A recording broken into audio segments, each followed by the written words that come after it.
am starting a new series called Cringe or Cool. I have already posted a blog version, the written version of this video. Basically, what Cringe and Cool is all about is looking at things from a teenager's point of view. Our family is planning a big vacation coming up over the holidays. We are going on a cruise on Symphony of the Seas for Christmas, and then we decided to stop through Disney World on the way home. It turns out we're going to spend New Year's Eve at Epcot. I want to know, is this cringe or is this pretty cool from a teenager's point of view? It is our goal to make this family vacation a really great time for everybody and really special, because this might be the very last time our 17-year-old actually vacations with us as a family. We want to take advantage of the time we have with him. When you travel with kids, you're always considering how to make sure that they're having a good time. I think with teenagers, it's even more complicated, because if yours are anything like mine, you get a roll eye, like, oh goodness, mom, or you hardly get a response, or one-word responses. When they're little, it's like anything can be fun. In fact, you just spent $159 on a park ticket, only for them to enjoy watching the butterfly at the garden even more than the ride you just spent 45 minutes waiting for. Kids grow up so fast.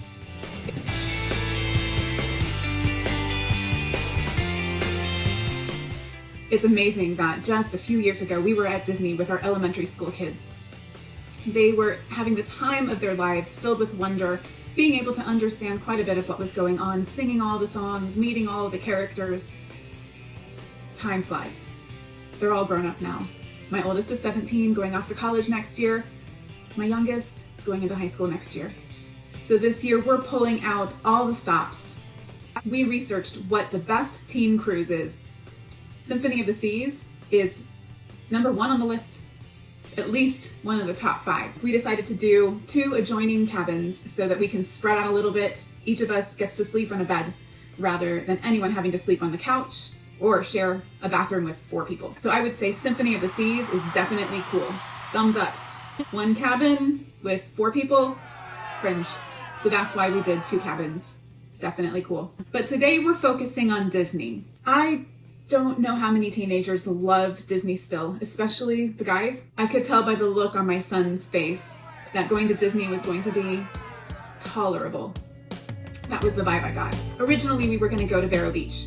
Vero Beach is a place we would go every time we were in Florida. See, we used to be DVC members. We used to go at least once a year. One time we went 4 times in 1 year. We also did 2 Disney cruises on Disney Fantasy. So this time, our cruise is not a Disney cruise, again, because we were looking at what would be the best cruise for teenagers. Honestly, Disney is great for all ages, but there are a lot of little kids on that cruise. We compared a lot of different ships, and we decided that Royal Caribbean Symphony of the Seas was definitely the way to go for us this time. So we decided we wanted to head back via Vero Beach. Unfortunately, it's full, no rooms available. So we started looking into Orlando resorts. What can we do over there? We still have so many memories there and so many things to reminisce and have some nostalgia for. The places we used to love to stay at the Disney resorts, we started out with Boardwalk. We did Animal Kingdom, Saratoga Springs, Beach Club. I think Beach Club was probably our favorite. It's funny because we used to stay in these villas that had 2-3 bedrooms. I had no idea what a great program the DVC was until now, when we're trying to book just 1 room with 2 beds, 2 queen beds at the same resorts that we stayed at before. $700 minimum for just a regular hotel room with 2 beds. It's thousands for the kind of rooms we stayed in before with the DVC club. So this time we're staying at a moderate resort called Port Orleans Riverside. Now, I know nothing about Port Orleans. I'd never even heard of it, really. My first impression when looking at the rooms is it's gonna be tight, but we're just there to sleep. Also, the princess theme with Princess and the Frog, I thought, okay, this could be a little cringe for teenagers, especially the boys. But I started doing a little more research about the resort, and I'm happy to say that there's minimal princess theme going on.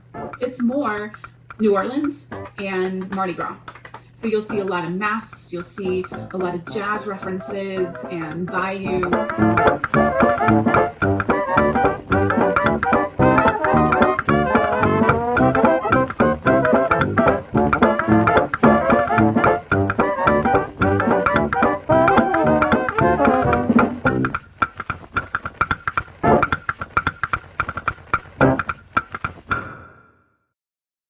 also talked about going to a park, and Epcot was the one park that we all settled on as being a favorite place to go. I went to buy tickets for Epcot. It was $159 for one park, one day. Prices have definitely gone up since the last time we were there. So we scheduled 2 nights at Port Orleans, and we decided to go to Epcot on the second day we were there. And I started thinking that on our way back, it's going to be New Year's Eve. We're gonna be at some hotel in Tennessee in the middle of nowhere, watching the ball drop or sound asleep as we usher in the new decade, 2020. And I thought, we're not in a hurry to get back. We could be partying and celebrating New Year's at Disney. I wonder what festivities they have going on. I wonder if it's fun. Maybe downtown Disney, it's now called Disney Springs, would be fun. So I looked into it, and I bet it is fun, but there aren't any fireworks right there. They show on a screen the fireworks live going on. Probably Magic Kingdom fireworks could be Epcot, but there are no fireworks at the actual downtown Disney Springs area. So I started looking into where are the fireworks going on.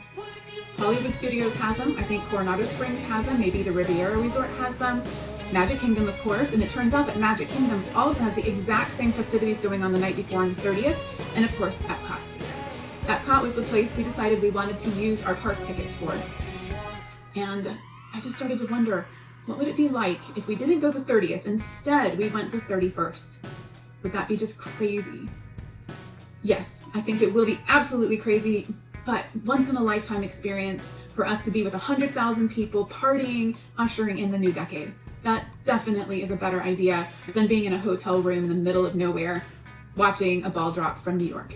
I watched a video on YouTube from the Cheap Seats, I believe it was called. And the guy and his wife, they walked around and they took this video. He showed all the different music going on, and I thought it sounded great. The DJs looked totally legitimate, very good quality sound. He said he had been to New York City and Times Square to watch the ball drop live, and he said that Epcot blew it out of the water. And that made me feel so much better about going through this, because it is going to be very, very crowded. Now, one of the things that I had considered in order to spend the third night there was, what about an Airbnb? We have really become fond of Airbnbs. We've had a lot of success with them, and there were several available in Orlando, even within 5 miles, 7 minutes from Disney. I secured one because I thought this is such a great deal. But when I started reading about the traffic getting out of the parks, and I started to understand how things worked and the closures, they're called phase closures of each of the parks. If they reach capacity, they start turning people away. If you're a resort guest, you're not turned away. If you are not a resort guest and only have a one-day ticket, you're turned away. That is if the park starts to reach capacity. But because we are staying on property and because we have dining reservations, we are totally secure in getting into the park and even leaving and coming back. We are guaranteed entrance. But the biggest issue is getting out of the park after. And being on property means we get to take the shuttle. While it's going to be a huge long line for even the shuttle, and I'm sure it's going to be probably an hour and a half before we get back. No matter what, the lines are going to be super long. If we had stayed at the Airbnb, we would have had to drive our own car. I saw reports of people still in the parking lot, 3:34 in the morning, ended up sleeping in the parking lot. That's definitely cringe. I'm not doing that to myself or my family. So staying on property is a must, because you get the shuttle, you're guaranteed entrance. Other perks of staying on property is that when you try to book a fast pass, if you aren't on property, you get 30 days. If you are on property, you get 60 days in advance to secure your fast passes. On a holiday week, you definitely need your fast passes. Another thing we're planning to do while we're at Disney is to go over to Animal Kingdom Lodge. We made reservation at Boma's, which is a buffet restaurant. We have done this many different years. It is a great buffet. We love the food there, and we love Animal Kingdom Lodge. We stayed there with our DVC a few different times. We get to go in the lobby. They have drums that people come and let the kids have. Not necessarily going to do that this time. Got teenagers. But it certainly brings back memories. The other thing that we can do at Animal Kingdom Lodge is we can see the animals. We can go out through the bottom, go through the lobby, out the back, and they have animals right there. And now, they didn't used to have this, they have night vision goggles, so you can see the animals at night. The next morning, we're going to wake up and we're going to take a boat ride from Riverside over to Disney Springs. Disney Springs has 2 Starbucks. Definitely cool. I'm not sure the boat ride is going to be any big deal, but it's certainly more of a novelty than getting on a shuttle. There's a lot of shopping at Disney Springs. It's like an outdoor mall. That's definitely cool for my 13-year-old. probably not so cool for my 17-year-old unless they have some cool stores that he likes. I didn't really look at the list much. And then we're gonna grab a quick bite to eat. It's holiday time, so there might be some holiday festivities going on, hopefully some kind of music, and it's probably all lit up. In the afternoon, we'll head back to the hotel and get ready to go to Boardwalk. Boardwalk is a family favorite. In every way, it is cool to all of us. We have great memories at Boardwalk. It was the very first resort that we stayed on at Disney. If you scroll down, you'll see some pictures of memories that we created right there. One of them is of my daughter. Let's see me try this before. Hey, you guys want to see me climb higher? Say higher. Higher! All right, Lauren, you know what you're going to do? You're going to climb this ladder, stand on my shoulders, juggle those 3 clubs. I got a better idea. Stand right here, Lauren, throw those up here to me. Can you throw them up here? Yeah, throw them up here. Uh-oh. There's a good toss. There's one. Excellent. Whoa. Nervous here, no. Easy, easy. I'm over here. All right, there's 2. More easier, Lauren. Right now. There's some kind of pinata up here.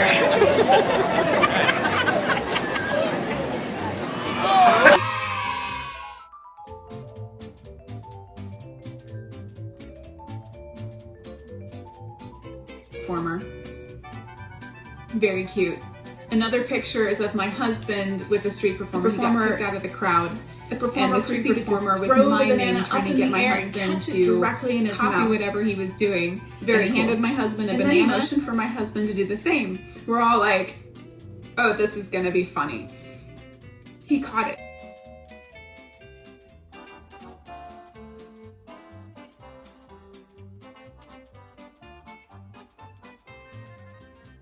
Then the street performer had him take the...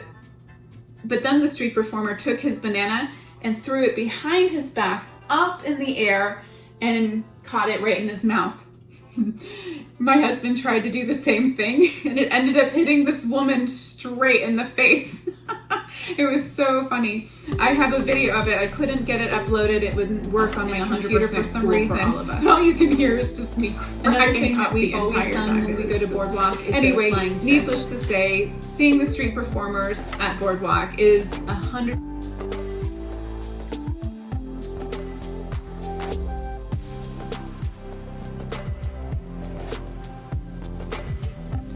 But we're going to try to get there so that we can be first in line for some of the favorite rides. Already, I know it's the most important ride for the teenagers. Them to get in is Test Track.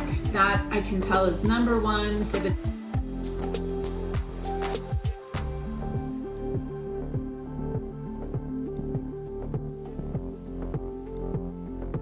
site.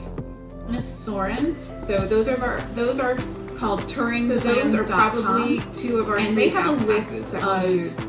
I'm not really sure what else we're going to do at Epcot with different stars and ratings and why it would be attractive to teens or not. And so I'm going to research that just a little bit. And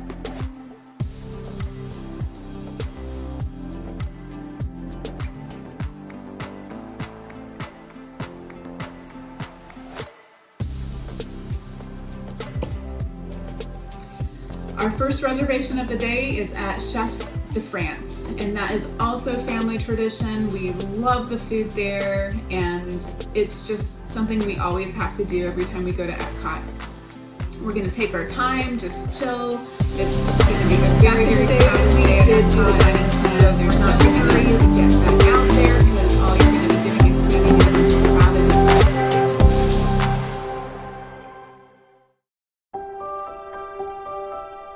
And eating when we want to, and eating whatever we want to without any design to it. My daughter and I have quite a few food allergies, and as I discussed in a previous blog video, so when we're done, I can't eat Chefs de France around 4:30. So the quick service really sure and what we're going to do between options. Don't.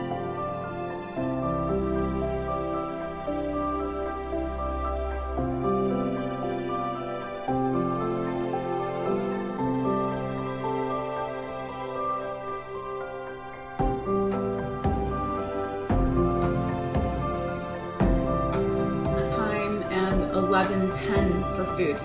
11:10 is when we have reservations at Tokyo Dining, and I'm quite excited about this because it was a request from both of the kids that they have sushi to celebrate the new year at midnight. 11:10 is our reservation. Likely we'll sit down later than that for dining.